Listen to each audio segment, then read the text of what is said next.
Hello and welcome back to the program. This is Ventura County Works. I'm Doug Foresta, and today we're going to be exploring how the Ventura County Office of Education's Career Education Center and its career technical education programs support workforce development here in Ventura County. Of course, Rebecca Evans is here. Our special guest today is Dr. César Morales, Ventura County Superintendent of Schools.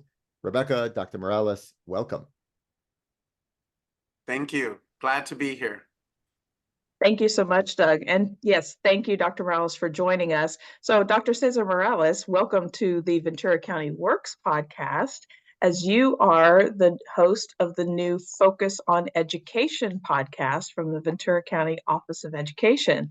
We're going to ask you more about that a little bit later in the show, but congratulations on that.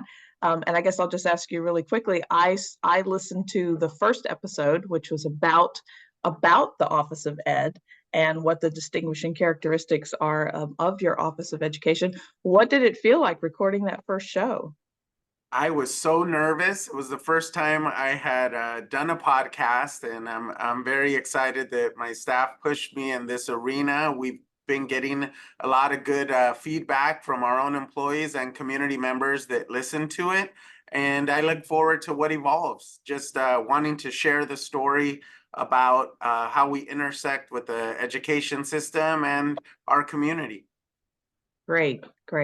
Well, it was great to see the announcement of that being launched, because then that helped us connect and invite you to be here. So today, what we thought we'd talk about, since the Workforce Development Board, our job is to bring job seekers, and particularly any job seekers that have had barriers to employment, together with the employers in Ventura County that need a ready and trained workforce. And I always say the way we connect the two, the bridge, is education and training. And there's a lot of focus at the Workforce Development Board among our members on K-12 education and how early individuals can be connected with education and career opportunities or career exploration. And so I know throughout Ventura County and the different districts and the Ventura County Office of Education, you have these very strong areas of the Career Education Center and Career and Technical Education, led by Anthony Marenko. So before we dive into that, we're going to talk a little bit about that to share that with our listeners. But also just wanted to invite you, I know you've shared some of this in your podcast, and tell us a little bit about yourself and your career journey here in Ventura County. My career journey in Ventura County started off in 2013 when I became the superintendent of the Oxnard School District, an elementary school district in the Oxnard Plain. From 2013 to 2019, then I came over to the Ventura County Office of Education. I had stints in student services. I was the deputy superintendent. And during that COVID period, I got an opportunity to finish out the term and was appointed to be the county superintendent of schools. And I've gone through one election cycle, and now I'm here before you as our elected superintendent of schools for Ventura County. But I love it here. I think it's the best county to live in. I think we're big enough and we're small enough to get a lot of things done. And I'm excited about what is evolving between the educational partners and industry partners, and also all of our government agencies and nonprofits. I think the stars are starting to align. I couldn't agree more. And what I've really enjoyed during the time I've been leading the Workforce Development Board is seeing all the different entities working together. That really is what's going to set us apart as a region and help us get things done. And I see you in meetings. I know that you are connected with the Chancellor's office at the Community College District, as well as the President Yao's office at CSUCI, and leadership at Cal Lutheran, and all of the other education programs. The newly appointed principal, Scott McNutt at Ventura Adult and Continuing Education, as well as all of our partners in adult ed throughout the county. So it's really nice to see everyone working together, because we know that education and training is a continuum, and I know you are a supporter of lifelong learning and making sure that we set folks up for success in that area. And we, in terms of meeting the needs of local employers, Ventura County Office of Ed just led the way, along with some very important work done at the Oxnard Union High School District to kick this thing off. But we just had the Industry and Education Summit last week. We wanted to talk about that a little bit. The Industry and Education Summit, where the folks in education, a lot of leaders from VCOE and faculty and staff, where they're meeting face-to-face with members of industry. And we focused particularly around manufacturing, advanced manufacturing in this area, but we also had other industry leaders, other businesses and employers from the area that look for similar skills. So whether that be in technology or other areas. So that was a really great event. If you want to share a little bit about what it was like on the education side to bring that together. Well, it's a labor of love, and I would say that it had years in the making. You mentioned the seminal work and impactful work of Oxnard Union High School District and powerhouse representatives and educational leaders from their board, Superintendent Monica Philippe, which is a very good partner with Ventura County Office of Ed and our entire ecosystem. I think our staff and team at VCOE really wanted to carry out a lot of things that have been discussed and talked about for several years. I think there's key leaders, especially in manufacturing. Peter Zerhop from Haas has been talking and reaching out to us. And I think we just got together in a room and said, how can we make this magical experience benefit everyone on a day? And then how can we spark some ideas of that day and come back within the school year to see what has come to fruition, kind of have a checkpoint. And I think that's key to this type of event. It's not just an annual rehashing of a conversation, but it's built to create a sustainable momentum. I think going back on my earlier comments of being in Ventura County, I think we've established and checked the box of everybody caring about the community. I want all of our businesses to thrive and make money. I want them to be able to make money and have our cities and county work collaboratively with them. So it's a great place to do business. Why? Because I want all of our students to have multiple opportunities to have high-paying jobs that are here local, because I want them to stay and live here and attend our schools.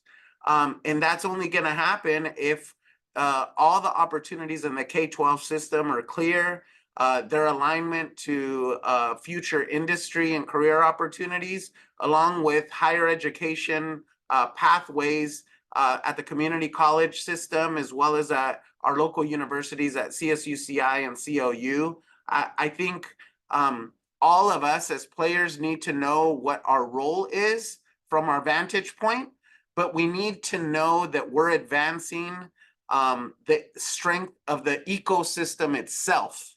And I think if we're all conscious of what our contributions are, not only to advance our own agency, industry, or organization, but we're strengthening the ecosystem that will allow everyone to thrive, whether it's individuals or companies or organizations. Everyone needs to thrive individually and economically in a vital way to continue to make us the best county in the country. Again, couldn't agree more. Great way to put that. That's why you're the superintendent, because it really does feed upon itself. Like, the stronger our education systems and the more they are supported, the stronger the workforce is going to be coming out of those education systems. And therefore, the stronger the workforce will be for the employers. Employers will do well, and the stronger our economy. The stronger our economy, the more we're able to support our education system. So it really is that that loop, and we all need each other to be supportive and work together to have that success. And I say this a lot in the workforce board, like the students that are in schools here, they already live here. And so it's, could be more cost effective to keep individuals here or have them come back here than to recruit and try to bring folks in who are trying to afford this housing market. We say the same thing about adults with barriers to employment in our community. Those that have been separated from the workforce or have challenges getting in the workforce, like they're here, they're living here. So better to upskill them, educate, and connect them with career opportunities and a career pathway than to always be looking to necessarily recruit from the outside. So, and if we are able to build the economy, have more quality jobs here, then we'll sustain our population and potentially, carefully, mindfully, not see the decline in our population that could hurt our economy and hurt our quality of life. So really appreciate your words there. So let's get into talking just a little bit about a couple of things that connect with that and support achieving those goals. VCOE's Career Education Center. Can you give me just a sense of what the Career Education Center, and give our listeners a sense of what the Career Education Center's purpose is, what they do, and the services that are provided there? Here at Ventura County Office of Education, we're one of 58 county office of educations in the state of California. And not all, it is not a requirement to have a career education center, but we pride ourselves as that's a key element in belief over time here at Ventura County Office of Ed. And presently we have 300 to 400 students annually from all corners of the county, from all school districts, and participate in programs around healthcare. In the healthcare sector, we have dental assistant, certified nurse assistant, and medical assistant programs. In the area of transportation, we have auto restoration and refinishing. We have auto technology and intro to aviation, which is key since literally we're adjacent to the Camarillo Airport. And we're always looking to further develop that program. One that we're putting a lot of emphasis on right now is our welding program. Beyond the education program, we're working on, for the last year, adding a welding certification program that will be the first of its kind in our region. The closest certified testing center is near Edwards Air Force Base.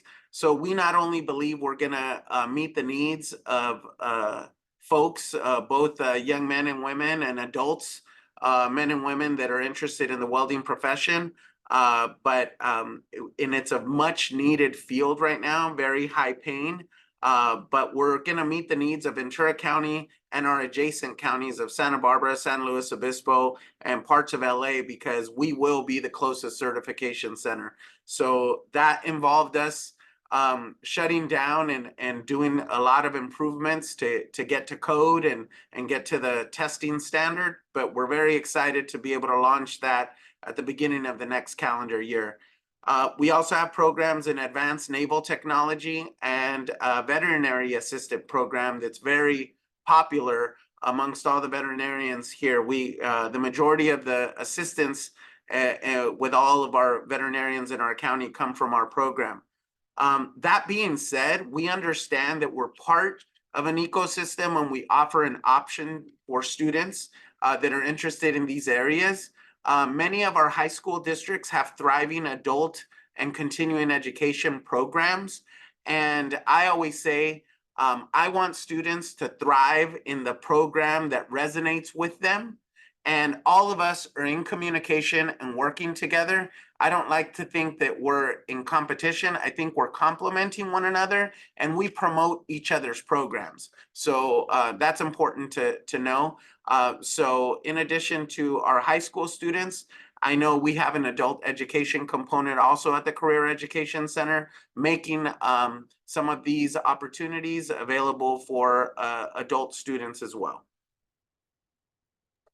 Really appreciate that point. And I know we've made that point here at the workforce board as well, is how can we work together and how can we work in partnership?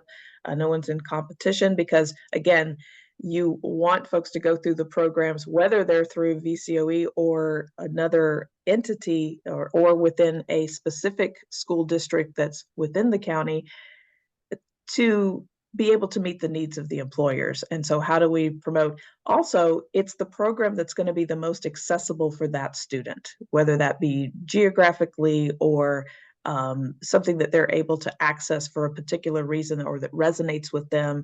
We want them to, as you said, go through the program that's going to be best for them. At the end of it, they're going to be able to get a job and meet the needs of employers.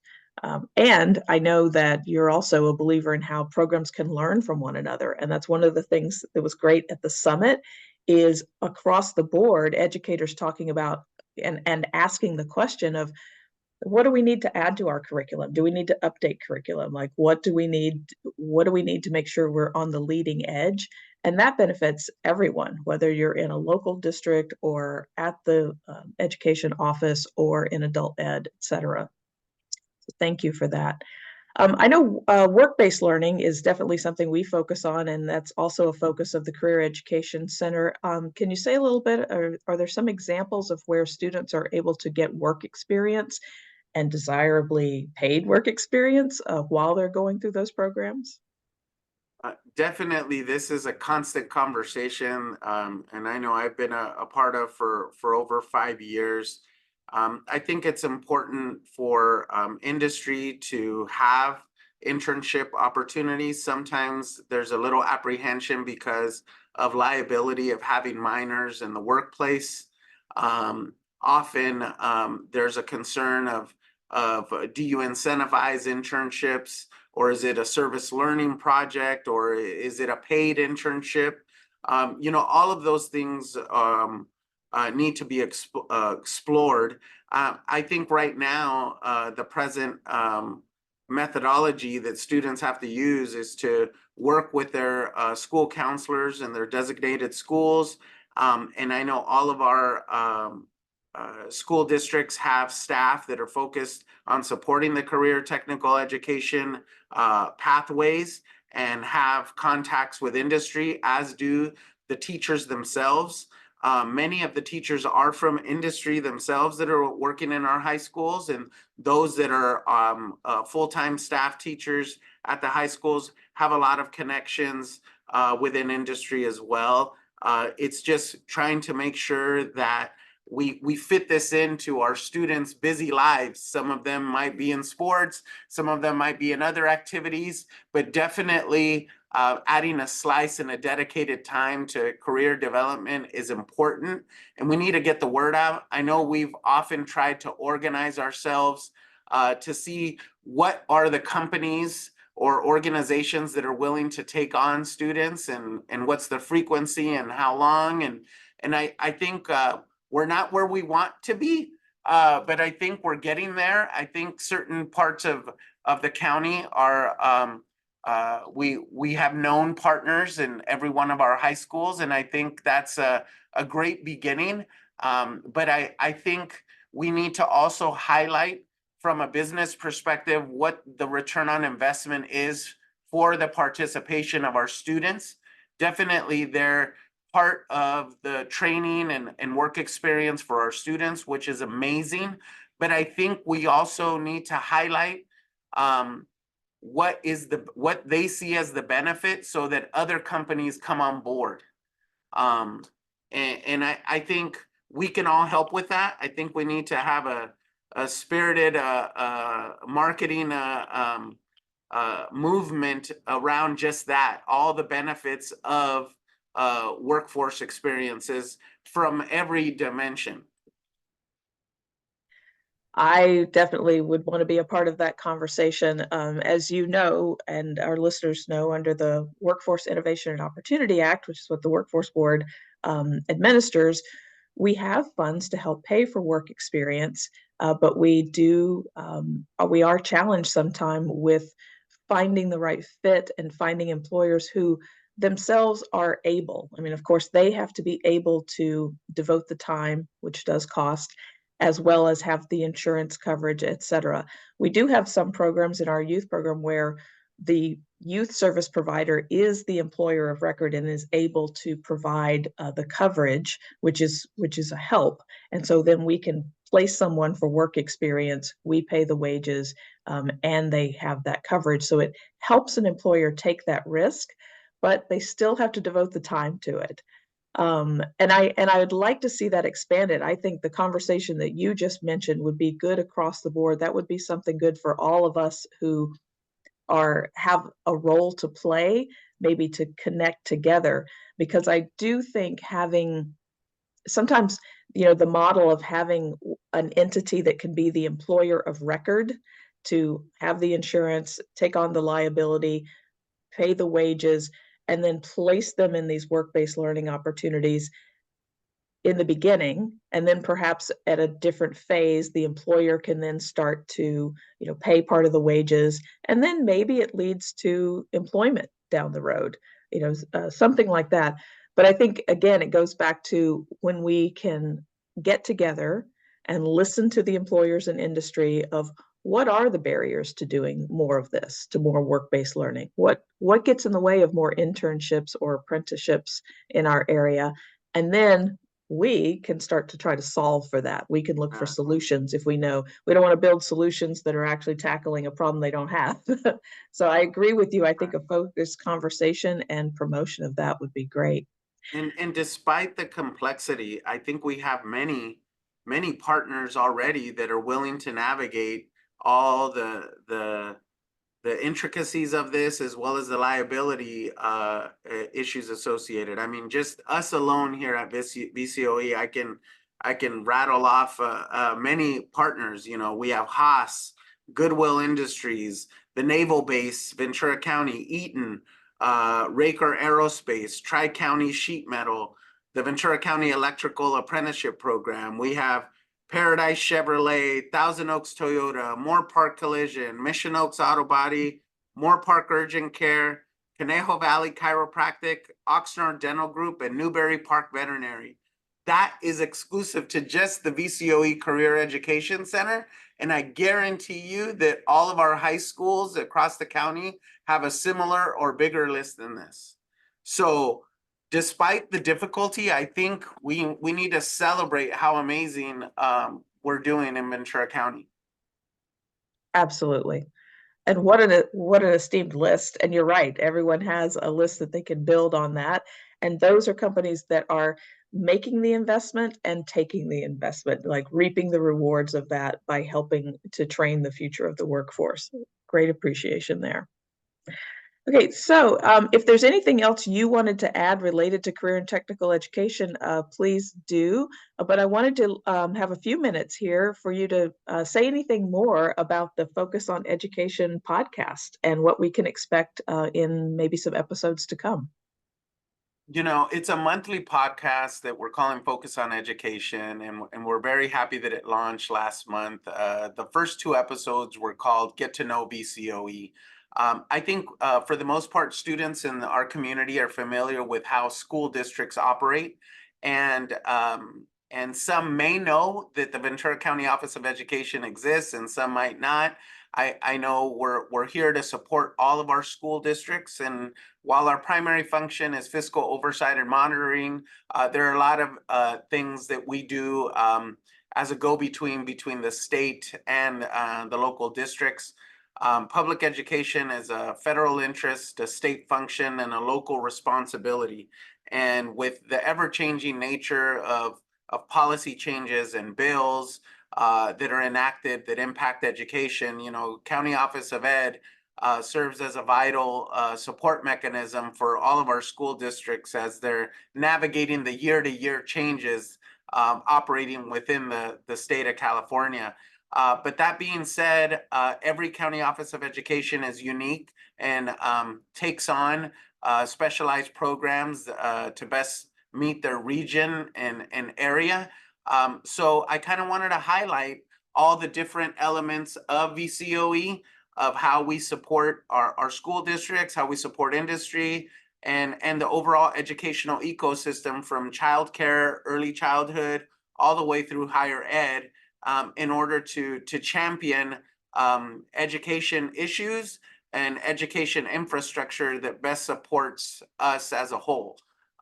So it's a lot to tackle, but I said it's a monthly podcast, so we hope to, over a series of a couple of years, to really have a good slice of the impact that we make here in Ventura County, but also statewide for public education. Well, thank you. And I look forward to hearing more about that. That's the great thing about a podcast, and part of the reason we do it is it lives on. You have this recording, so if you need information, you can go back and re-listen to it. You can revisit. And we try to keep them concise, so that folks can just go back and get a reminder of, oh yeah, that's what that's about, or that's how I can access, or here's what's in that program. So I really enjoyed listening to the first episode and learned a lot myself. I'm going to kick it over to Doug, but I also just want to thank you again, Dr. Morales, for your partnership. We hold many of the public workforce development board meetings are held at the Ventura County Office of Education Event Center in Camarillo. We greatly appreciate your partnership for that, and some of the times when you've provided us with some in-kind support. We look forward to continuing to partner on the education and industry summits to come, those follow-up project convenings that we'll get together on, as well as the P20 Council and all the other places that we work together and see each other. Thank you. Doug? Yes, thank you so much, Dr. Morales. Thank you very much for coming on. Rebecca, always great to be with you. And, I want to echo that. Obviously, I'm a podcast producer, so I'm definitely biased about the value of podcasts, but I do think that this is great because, you're having conversations and putting together and connecting dots and telling stories that, these are conversations I'm sure that you have all the time, but then to have other people, right, be able to listen and really be able to understand and truly connect the dots, right, between the work that you do, between economic development and workforce development, and how important all this is and how it all comes together. I certainly will go ahead and subscribe as soon as we're done here, and I encourage listeners to do so as well. And also, I want to remind, as a shameless plug, if you're not subscribed to Ventura County Works, go ahead and make sure to do that. You can subscribe on Spotify, Apple Podcasts, or wherever you listen to podcasts. So thank you so much. What a great, rich conversation. Again, Dr. Morales, Rebecca, thank you so much. Great to be with you. And to all our listeners, thank you for listening to Ventura County Works.